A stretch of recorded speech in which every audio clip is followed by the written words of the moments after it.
అయితే ముందే తన మాటల్లో చెప్పింది. నిజంగా ఎవరైనా అడిగితే జాగృతి ఆఫీసులో మీటింగ్ అంటే అక్క కలుస్తుందా, అక్క ఉందా, అక్కను కలవాలి అనేది అందరిలో ఉంటుంది. ఆ భావన మంచిదే,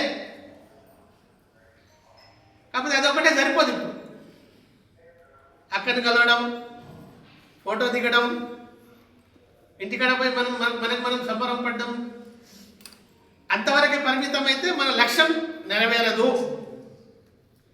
ఏముంది జాగృతి లక్ష్యం?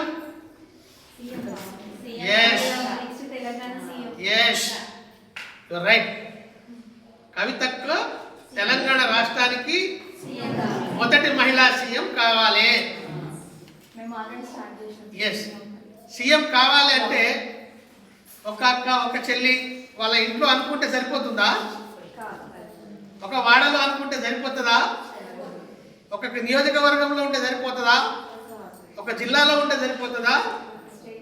రాష్ట్ర వ్యాప్తంగా ఉన్న 2 కోట్ల పైచిలకు మహిళలందరినీ ఏకం చేయాలి.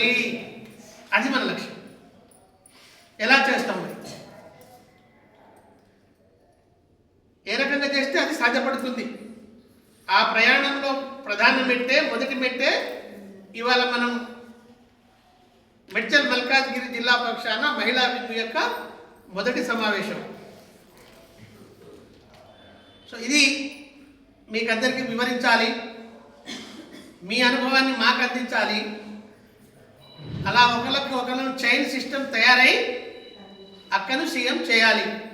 ఇంట్రెస్ట్ ఉందా మీకు సీఎం చేయాలని? ఇద్దరే అంటున్నారమ్మా, ఇద్దరు ముగ్గురే అంటున్నారు, మిగతా వాళ్ళకి అది అర్థం కాదు. ఎస్, ఇది అందరికీ రావాలి. ఇది అందరికీ రావాలి. ఇది అందరికీ రావడానికే మన ఈ సమావేశం మొదటి పునాది కావాలి.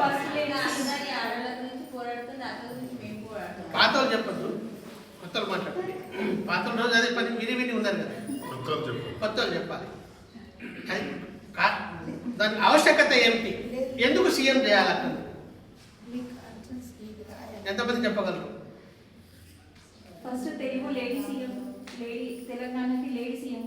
తెలంగాణకైనా దేశానికైనా మహిళలకు న్యాయం జరగాలి అంటే అది ఒక కవితక్క తప్ప ఇంకెవరు ఈ దేశంలో లేరు. జెంట్స్ అయినా లేరు, లేడీస్ అయినా లేరు. ఆ శక్తి, ఆ దమ్ము, ఆ ధైర్యం అది ఓన్లీ కవితక్కకే సాధ్యం, సొంతం. ఇది నిజం.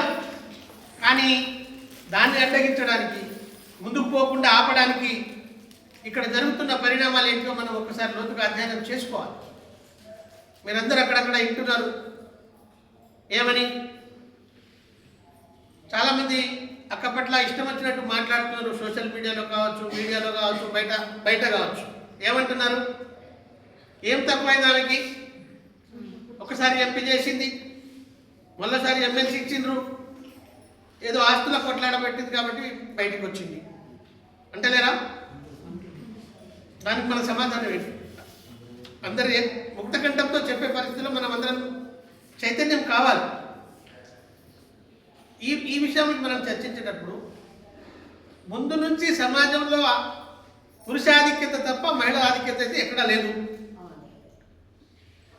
మీరు కూడా సహజంగా అత్త, మామ, తండ్రి, కుటుంబం, ఫ్యామిలీల ఒత్తిడితో అలా తలవలసిందే తప్ప ఎదిరించే పరిస్థితి ఉంటుందా?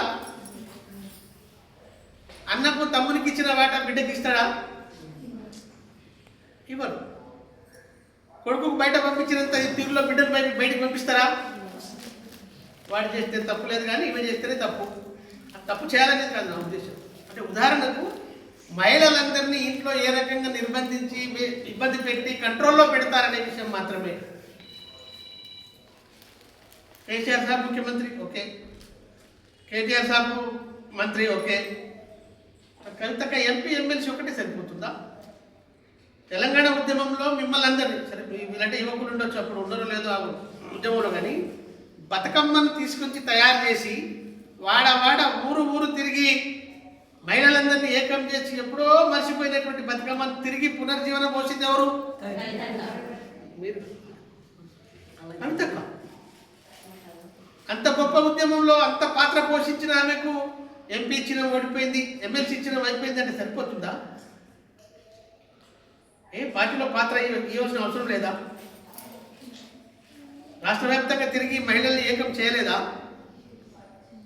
మరి ఎందుకు ఆ రకంగా మూలలో కూర్చోవాలని కోరుకుంటున్నారు? అంటే ఆమెలో టాలెంట్ ఉంది, ఏదైనా చేస్తుంది. అదేదైనా దక్కితే కేటీఆర్కి దక్కాలి, తగ్గదు తట్టుకుంటుందా? మరి ఒప్పుకుంటుందా? మరి నిలదీయదా? మరి అడగదా? అదే అడిగింది. ఒకటి కాదు, ఇంకా ఏమడిగింది? మీరందరూ ఇక్కడ సజీవ సాక్షి. ఇప్పుడు కుత్బుల్లాపూర్ కాన్స్టిట్యూన్సీ నుంచి వచ్చిన వాళ్ళు, ఉప్పల్ కాన్స్టిట్యూన్సీ నుంచి వచ్చిన వాళ్ళు. కుత్బుల్లాపూర్ ఎమ్మెల్యే ఎవరు? వివేకానంద్. మీకు దగ్గర వచ్చి ఎప్పుడైనా మాట్లాడి ఆప్యాయంగా పలకరించి మీ సమస్యలు అడిగిన రోజులు ఉన్నాయా? ఎంతమంది దాటితే ఎమ్మెల్యే దగ్గరికి చేరుకోవాలి? చేరుకున్నా ఎంతసేపు టైం ఇస్తారు? ఉప్పల్ కూడా చెప్పాలి. శోభన్ రెడ్డి, సుభాష్ రెడ్డి, లక్ష్మారెడ్డి.